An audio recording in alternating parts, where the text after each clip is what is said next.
नमस्कार दोस्तों, कैसे हैं आप सब। मैं प्रज्ञा पाटीदार आपका हार्दिक स्वागत करती हूँ अपने प्रोग्राम में। दोस्तों, यदि मेरा चैनल आपको अच्छा लगता है तो लाइक करें, शेयर करें और प्लीज सब्सक्राइब जरूर करें। दोस्तों, आज हम बात कर रहे हैं कुंडली के बारे में।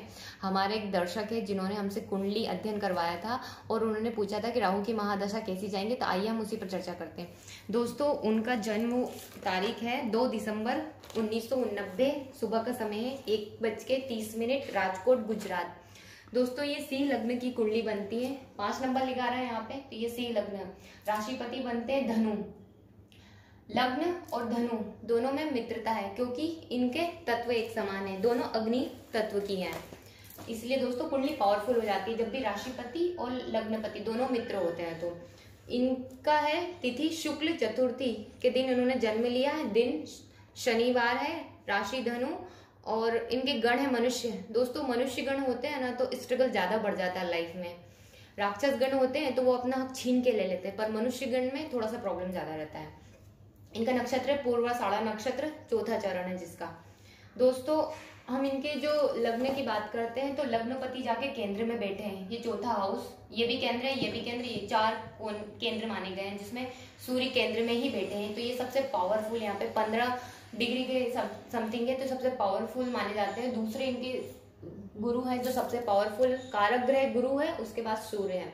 जब भी लग्न का स्वामी केंद्र में चौथे हाउस में आएगा ना तो आप इस व्यक्ति पर ट्रस्ट कर सकते हैं। इसका हृदय बहुत अच्छा होता है और ये जिसके साथ पार्टनरशिप करता है उसको बेनिफिट देते हैं, मतलब चीटिंग नहीं करते। आजकल विश्वास किस पर रहता है, तो दोस्तों इन्हीं लोगों को हम विश्वास कर सकते हैं जिन पे हम डिपेंड हो जाते हैं। ये सूर्य जो यहाँ पे बैठे हैं, थोड़ा सा यहाँ पे सूर्य आए तो हृदय से रिलेटेड प्रॉब्लम इनको दे देंगे, इसलिए जरूरी है प्राणायाम करें, योगा करें। दूसरा, साथ में बुध बैठे हैं तो इन दोनों की डिग्री में काफी अंतर है जिसके कारण यहाँ भी बुधादित्य योग बन रहा है। तो ये एक बुधादित्य हो गया। उसके साथ गुरु की दृष्टि, गुरु पावरफुल है, चंद्रमा पर पड़ रही है तो गजकेसरी योग। गुरु की दृष्टि शनि पर पड़ रही है तो धर्म कर्म योग बन रहा है। वैसे चंद्रमा में बल नहीं है, शनि में बल है। वैसे यहाँ शनि थोड़े से पंचम भाव में बेकार माने जाते हैं क्योंकि यहाँ शनि बैठेंगे ना तो व्यक्ति त्राही त्राही कर लेगा, इतना उनको लाइफ में कष्ट देते हैं। उसके बाद यहाँ पे 6ठे हाउस में राहु बैठे हैं, 6th हाउस में, जो कि बहुत अच्छा माना जाता है। इन्होंने पूछा था कि राहु की महादशा कैसी जाएगी। दोस्तों, इनकी अभी तो प्रॉब्लम चल रही थी क्योंकि अभी राहु के में शनि का अंतर चल रहा था जो कि 1 महीना और बचा है। उसके बाद 1 महीने बाद इनके अच्छे दिन आ जाएंगे क्योंकि गोचर में बहुत अष्टम में राहु आने वाले हैं, इसीलिए वो भी मीन राशि में।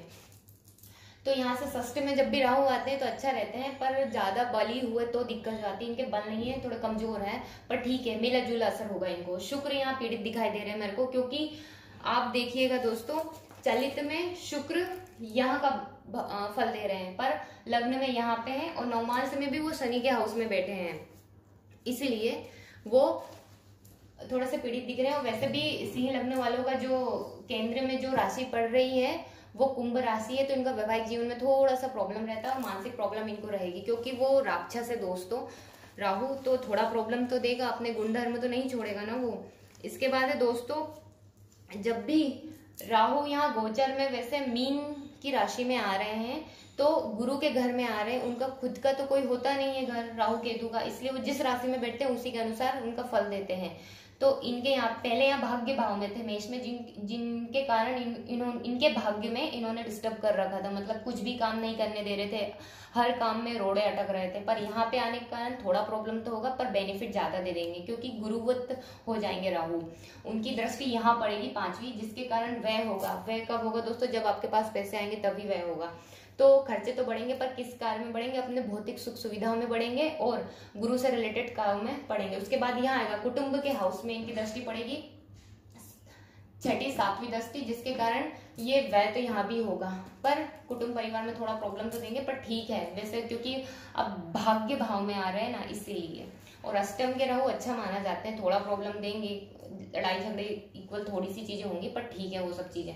इसके साथ ही दोस्तों यहाँ पर शुक्र डैमेज है और राहु की दशा इनको अच्छी चलेगी। मई 2025 तक इनकी अच्छी है क्योंकि 30 अक्टूबर 2023 से इनका चेंज हो रहा है लाइफ। इसके बाद है दोस्तों, राहु षष्टम में कारक माना गया है और अष्टम में भी कारक माना गया है। और वैसे भी ये यहाँ पे बैठे हैं ना तो ये बेस्ट अपने शत्रु के लिए तो बेस्ट होते हैं। वैसे भी सूर्य लगने के जितने भी जातक होते हैं ना, वो उनमें ईगो रहता है, ये सब चीजें स्ट्रोंग रहती है, उनका मान सम्मान वो राजाओं जैसे रहते हैं, तो ऑलरेडी उनके शत्रु पैदा ही हो जाते हैं। गोचर में 8वें भाव में राहु आ रहे हैं, तो मीन राशि में बेस्ट रिजल्ट देंगे। और दोस्तों यहाँ पे संतान भाव में चंद्र, शुक्र और शनि क्योंकि यहाँ पे दिखाई दे रहे हैं, तो इनको कन्या संतति ज्यादा होने की संभावना है। और गुरु की दृष्टि होने पर पुत्र संतति भी होगा, पर थोड़ा सा लेट होगा इनको। इसके बाद दोस्तों ये है कि अभी शनि की चल रही है, जो अमूमन जाने ही वाली है। इसके बाद बुध की आएगी 23/3/2026 तक, जो कि ठीक रहेगी इनके लिए, क्योंकि गोचर में योग अच्छे बन रहे हैं। शुक्र और राहु की युति होने के कारण वो भी शनि के हाउस में बैठे हैं, शुक्र लग्न में भी और नवमांश में भी, इसीलिए अपने चरित्र को थोड़ा सा साफ रखें। दोस्तों सिंह लगने के लोग नारियल की तरह होते हैं, ऊपर से कठोर अंदर से नरम। सामने से बात ही नहीं कर पाता, पर यदि इनसे पहचान हो जाए और मिल ले एक बार तो बोलेंगे कि प्रभु आप कहाँ थे। इनके लिए बेस्ट रेमेडी है कि आप आदित्य हृदय का पाठ करें उगते हुए सूरज के साथ। पाठ करने के बाद फिर जल चढ़ाना है इनको। आप हनुमान या दुर्गा 2 शक्तियों में से भी किन्हीं की भी आप एक की पूजा कर सकते हैं। वैसे राहु सिंह लग्न में कारक नहीं होते हैं, पर ग्रहण लगाता है उनको वो। पर 6ठे हाउस व 8वें हाउस में राहु बेस्ट माने जाते हैं, तो 6ठे हाउस में इनके बेस्ट हैं क्योंकि इतने पावरफुल नहीं है राहु, और अष्टम में गोचर में बहुत बेस्ट रिजल्ट दे रहे हैं इनको, तो इनका जो आने वाला समय वो अच्छा होगा। इसके साथ ही चंद्रमा के लिए आप नर्मदेश्वर शिवलिंग पर जल चढ़ाएं और साल में एक बार कभी भी सोमनाथ जरूर जाएं। दोस्तों आपके 4th हाउस में सूर्य है, क्योंकि लग्न का स्वामी होकर 4थे हाउस में बैठा है, तो आप जिनको भी इष्ट मानते हैं ना, उनकी आपके ऊपर बहुत कृपा है और बहुत जल्दी आप सिद्धि भी कर सकते हैं। इसलिए आप किसी भी एक देवी देवता को पकड़कर आप पूछ सकते हैं, बहुत जल्दी आपको इफेक्ट मिलेगा। एक चीज़ और दोस्तों अपने घर और दिमाग दोनों से कचरा निकाल फेंकिए, क्योंकि जो भी आप कर रहे हैं उस गोल को देखिए। 18 महीने आपके पास, उसमें आपको बेस्ट रिजल्ट मिलेंगे। सिर्फ फील्ड पे ध्यान देना है, घर और कुटुंब परिवार को साइड में रखना है। धन्यवाद।